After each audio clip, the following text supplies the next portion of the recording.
Doctor Balu. ഓ doctor Balu. ഞാൻ doctor മധു. മധു, അതായത് തേൻ. വളരെ മധുരമുള്ള പേരാണല്ലോ. അടിപൊളി, കൊള്ളാം. സത്യത്തിൽ ഞാൻ താങ്കളെ കുറിച്ച് ഒരുപാട് കേട്ടിട്ടുണ്ട്. ഞാൻ താങ്കളുടെ ഒരു വലിയ ഫാനും കൂടിയാണ്.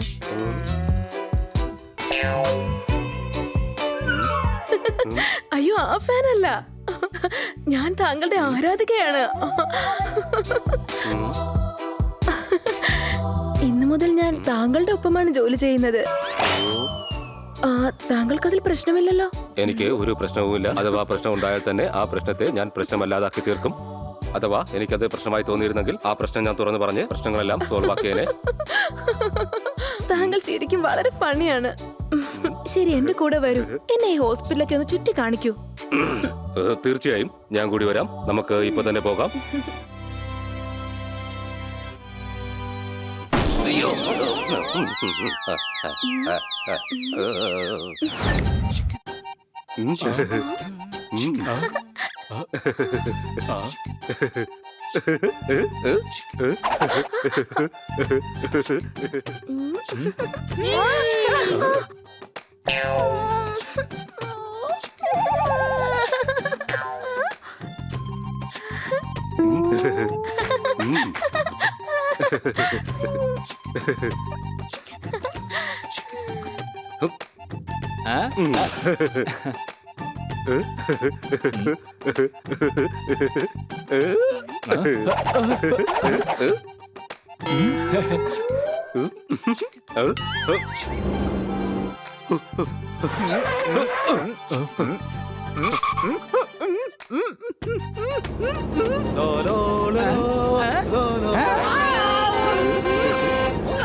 ബാലു ഡോക്ടറെ, നാട്ടിലെ ലോക്ക്ഡൌൺ ഇപ്പൊ ഇടയ്ക്കിടയ്ക്ക് നീട്ടുന്നില്ലേ? സാറെന്താ ഞാനടിച്ച ഹോണൊന്നും കേട്ടില്ലേ? അടി കൈ. ചിലപ്പോ ഡോക്ടറിന്റെ ചെവി അടിച്ചു പോയായിരിക്കും, അതാണ് ഇങ്ങനെ കിടന്ന് കറങ്ങുന്നത്. ഇവിടെ വരൂ. ഞാൻ ഓർമ്മകളിൽ അലിഞ്ഞുപോയി, ഓടി മാറാൻ മറന്നുപോയി. മധു, നീ ഡോക്ടറാണ്, പറക്കുന്ന ഹെലികോപ്റ്ററാണ്. നിന്റെ ഈ സ്വഭാവത്തിൽ ഞാൻ സന്തോഷവാനുമാണ്. പക്ഷെ ഇവന്റെ കൂടെ നീ ഇങ്ങനെ നടക്കുന്നത് എന്തിനാണ്? എന്റെ അഭിമാനമെന്ന മരത്തിന് ക്ഷതമേൽപ്പിക്കാൻ നിന്റെ ഈ വാക്കുകൾ കൊണ്ടുള്ള കല്ലേറെന്തിനാണ്? മര്യാദയ്ക്ക് നീ നിന്റെ പണി നോക്ക്. അങ്ങനെയല്ലെങ്കിൽ നിന്റെ സൽപ്പേര് എന്ന കൃഷിയിടത്തിൽ ഞാൻ ദുഷ്പേര് എന്ന വിത്ത് വിതയ്ക്കും. വഴക്ക് കൂടുന്നത് ഡോക്ടർ ബാലു, എന്റെ അച്ഛന്റെ മുടി കൊഴിയുന്നുണ്ട്. ഇദ്ദേഹമാണ് എന്റെ അച്ഛനെ ചികിത്സിക്കുന്നത്. അതുപോലെ തന്നെ വൈദ്യരെ, ഇത് ഡോക്ടർ ബാലു ആണ്. ഞാൻ ഇദ്ദേഹത്തിന്റെ ഒപ്പമാണ് ഇപ്പൊ ജോലി ചെയ്യുന്നത്. അതേതായാലും കലക്കി. തോട്ടത്തിൽ ഞാൻ ഇന്നലെ കണ്ടത് ചേമ്പാണ്. ഇവരെന്തിനാ പരിചയപ്പെടുത്തുന്നത്? ഇവര് സഹോദരന്മാരാണ്. അത് കൊള്ളാലോ. നിങ്ങൾ രണ്ടാളും സഹോദരങ്ങളായിരുന്നോ? എങ്കിൽ പിന്നെ നിങ്ങൾ സംസാരിച്ചു നിൽക്കൂ, ഞാൻ പോവുകയാ. അച്ഛൻ എന്നെ കാത്തിരിക്കുകയായിരിക്കും. ബൈ. ഇവിടെ വരൂ. താങ്കളുടെ മനസ്സെന്ന പൂന്തോട്ടത്തിൽ നിന്നും മധു എന്ന പൂച്ചെടി വേഗം പിഴുതു കളയൂ. മധു എന്റെ സുഹൃത്തായി മാറും. അവൾ എന്റെ ഹോസ്പിറ്റലിലാണ് ജോലി ചെയ്യുന്നത്. മാത്രമല്ല അവൾ എന്റെ ഫാനാണ്. ഞാൻ സൈക്കിളാണെങ്കിൽ അവൾ വാനാണ്. നീ അവളെ കുറിച്ച് സ്വപ്നം കാണുന്നതെല്ലാം വേസ്റ്റ് ആണ്. അവൾ എന്റെ സുഹൃത്താവും. ഇവിടെ വരൂ. കാന്താരി കൊണ്ട് രസായനം ഉണ്ടാക്കി മര്യാദയ്ക്കല്ലെങ്കിൽ 3 നേരം കുടിപ്പിക്കും ഞാൻ. മനസ്സിലായോ? അല്ല, നിങ്ങൾ എന്തിനാ ഇങ്ങനെ വഴക്കുണ്ടാക്കുന്നേ? മധു ഡോക്ടർക്ക് ആരെയാണ് ഇഷ്ടമാണെന്ന് വെച്ചാ അത് അവര് തീരുമാനിക്കട്ടെ. അതെ, വളയിട്ട കൈകൾക്ക് എന്തിനാണ് വിലക്ക്? മധു ഡോക്ടറുടേതാണ് അവസാന വാക്ക്. നിങ്ങൾ രണ്ടുപേരും ചേർന്ന് അവരെ ഇംപ്രസ് ചെയ്യാൻ നോക്ക്. അവർക്ക് ആരോടാണോ ചങ്ങാത്തം കൂടാൻ താല്പര്യമുള്ളത് അയാൾ അവരുടെ സുഹൃത്താവും. സംശയമുണ്ടോ?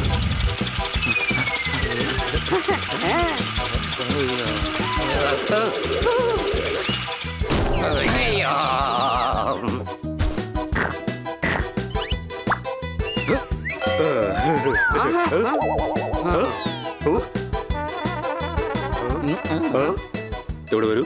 ആദ്യം ഭക്ഷണം ഒന്ന് കഴിച്ചോട്ടെ, പിന്നീട് സലാഡ് കഴിക്കാം. ഇതാണ് നിങ്ങളുടെ ഭക്ഷണം, അതാണ് ഫിറ്റ്നസിന്റെ ലക്ഷണം.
ആ ഇപ്പൊ നിങ്ങൾ നല്ല സ്മാർട്ട് ആയല്ലോ.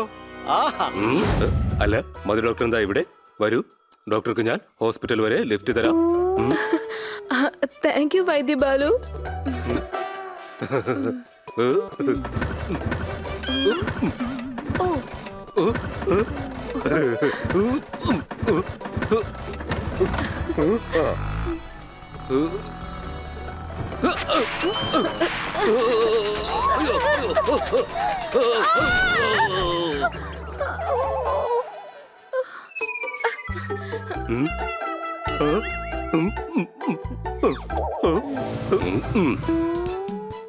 മധു വരൂ, ഞാൻ നിന്നെ ഹോസ്പിറ്റലിലേക്ക് കൊണ്ടുപോകാം.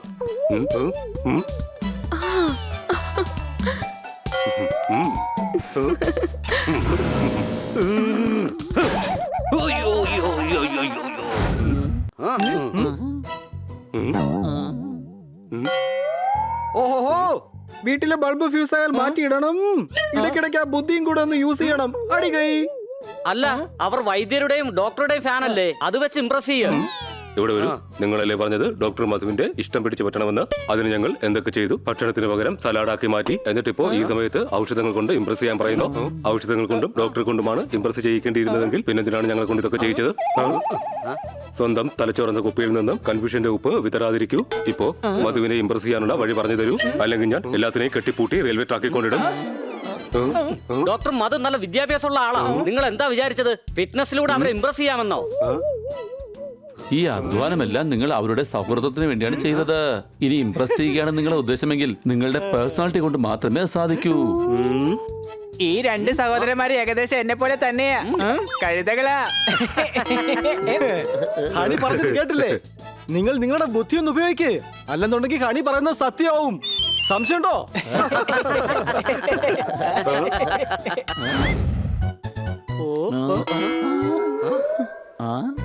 ഡോക്ടർ വേഗം വരൂ. ഹണിക്ക് എന്താ സംഭവിച്ചൊന്നും നോക്കൂ. പേടിക്കാതിരിക്കൂ. ഹണി എവിടെയാ?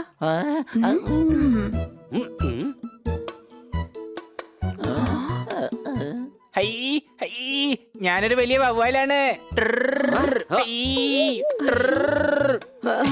ഹണിക്കെന്താ പറ്റിയത്? ഇതിൽ കൂടുതൽ ഇവന് ഇനി എന്ത് പറ്റാനാ ഡോക്ടറെ? കണ്ടില്ലേ, രണ്ട് കാല് തൂങ്ങി വവ്വാലിനെ പോലെ കിടക്കുന്നത്. സംശയമുണ്ടോ?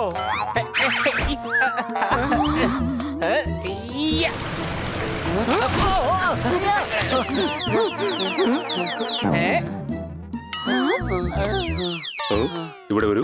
ഇവന്റെ തലയ്ക്കകത്ത് തലച്ചോറുന്ന പാളത്തിൽ ഭ്രാന്ത് എന്ന പുഷ്പുൾ ട്രെയിൻ ഓടുകയാണ്. അത് ഞാനിപ്പോ ശരിയാക്കി തരാം.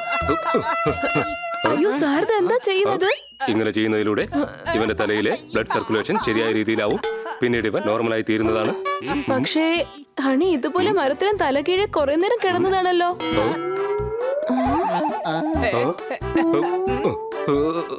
ഇവിടെ വരൂ. തലതിരിഞ്ഞ ഡോക്ടർ തല്ലിപ്പൊളി ചികിത്സ ചെയ്ത് പാവഹണിയും തലതിരിഞ്ഞു. ഇനി ഏതായാലും ഞാൻ ഇവനെ ചികിത്സിക്കാം. ഇവന്റെ തലയിൽ ഗ്യാസ് നിറഞ്ഞിരിക്കുകയാണ്. വേഗം ഈ ചൂർണം കഴിക്കൂ.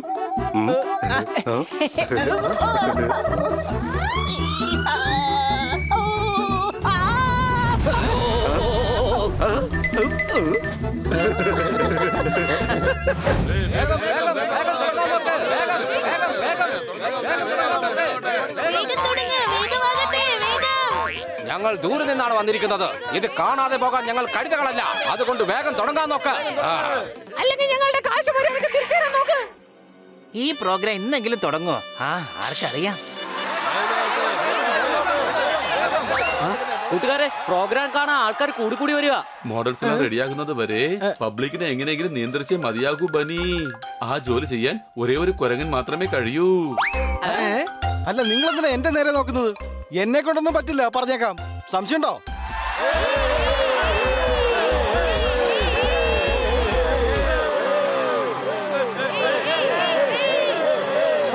സഹോദരന്മാരെ, നിങ്ങൾക്ക് വേണ്ടി ഇതാ ഈ സ്റ്റേജിൽ ഞങ്ങൾ അവതരിപ്പിക്കുന്നു സിനിമാറ്റിക് ഡാൻസ്. ഈ ഡാൻസർ ലോക പ്രശസ്തയാണ്. Please welcome world famous dancer miss പപ്പട്ടിയ.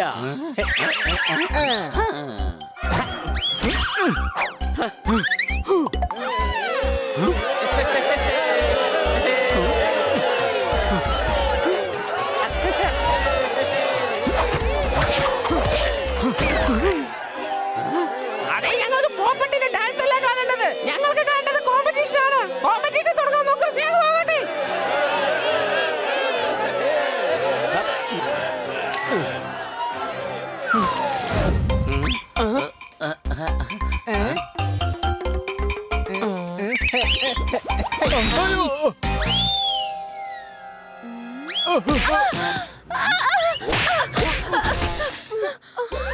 അയ്യോ, എന്റെ മേക്കപ്പ് എല്ലാം പോയല്ലോ.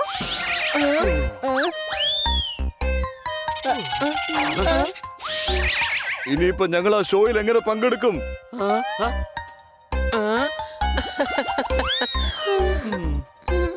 മേഡം അങ്ങനെ അങ്ങ് ചിരിച്ച് സന്തോഷിക്കാൻ വരട്ടെ. എല്ലാം ഇപ്പൊ നിൽക്കും.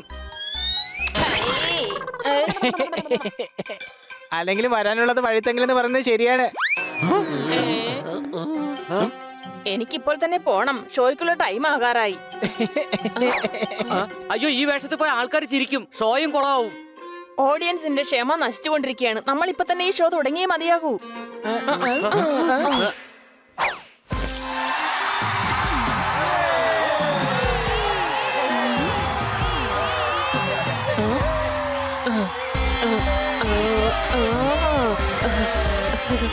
ഇത് കണ്ടിട്ട് പുതിയ ഏതോ ഹെയർ സ്റ്റൈലാണെന്നാ തോന്നുന്നേ.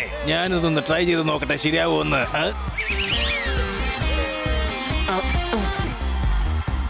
വൗ, എന്താ ഒരു ഫാഷൻ.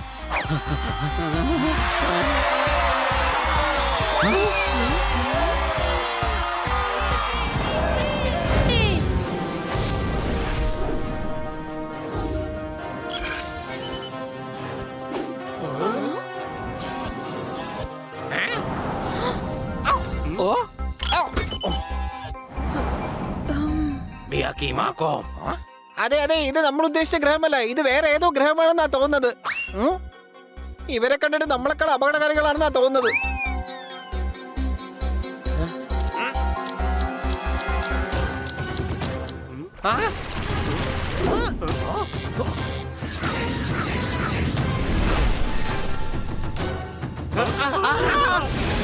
ഗുരുജി, ഇവർക്ക് നമ്മൾക്കുള്ളത് പോലെ വിദ്യുത് രശ്മികളുണ്ട്.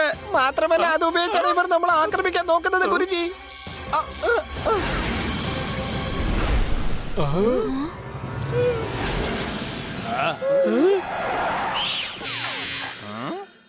जी बाबा जी पट पट पट पट पट पट पट चा ग्रुर जा. ഗുരുജി പറയുന്നത് എന്താന്ന് വെച്ചാൽ ഞങ്ങൾ മാർസാപൂരിൽ നിന്നാണ് വരുന്നതെന്നാ. അത് ശരി. അപ്പൊ നിങ്ങൾ ഏലിയൻസ് ആണോ? गुल गुल गुल गुल कर कर कर कर गुल गुल कर कर कर कर कर कर कर चंग चंग चंग चंग. ഞാനാകെ ഏലിയൻസ് ആണോ അല്ലോ എന്നല്ലേ ചോദിച്ചുള്ളൂ. അത് തന്നെയാണ് ഗുരുജി പറഞ്ഞത്. പക്ഷെ നിങ്ങൾ എന്തിനാ ഇവിടേക്ക് വന്നത്? Cosmos. ഇതെന്താ ചെറിയ കാര്യമാണെന്നാ തോന്നുന്നത്. അയ്യോ അതല്ല, ഗുരുജി പറയുന്നത് ഞങ്ങൾ ഇവിടേക്ക് വഴിതെറ്റി വന്നതാണെന്നാണ്. പക്ഷെ ഞങ്ങൾ വന്നിറങ്ങുമ്പോൾ തന്നെ നിങ്ങൾ അറ്റാക്ക് ചെയ്യുന്നത് സത്യത്തിൽ ഞങ്ങൾ ഒട്ടും പ്രതീക്ഷിച്ചില്ല.